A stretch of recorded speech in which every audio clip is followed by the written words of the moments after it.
A ver, vamos a iniciar el rodaje. Vas a dar un par de pasos hacia tu derecha, o sea, a mi izquierda desde la cámara.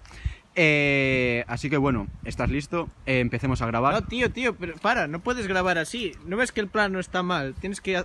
queda mejor un plano americano de media cintura para arriba, tío. Es que sí. Tío, pero estas cosas se van improvisando sobre la marcha. Tampoco tiene que ser todo al pie de la letra. No, tío, pero es que si no, ¿para qué hacemos un guión? Si no vamos a seguir el guión va a quedar mal, joder. A ver, pero el guión lo tenemos para hacernos una idea mental, más o menos. Luego llegamos aquí y ya hacemos nuestras ideas, como No, nos ocurra. tío, no, que si no, si siempre estamos improvisando, al final queda lo que queda, que siempre queda horrible, joder. No valen nada las grabaciones que hacemos. Si no seguimos el guión va a quedar fatal.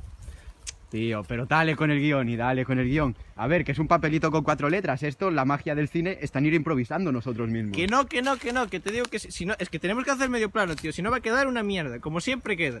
Bueno, tío, pues mira, yo me largo. A ver si eres capaz de grabar sin cámara. Que te den. Bueno, tío, te cabres, somos amigos, tío, lo podemos hablar, tranquilo, venga, anda, No, te quedas tú solo, con tu móvil de mierda, a ver si eres capaz de grabar y con tus planos americanos. Venga, yo me voy. Espera, hombre, tío, que hay que hacer el proyecto.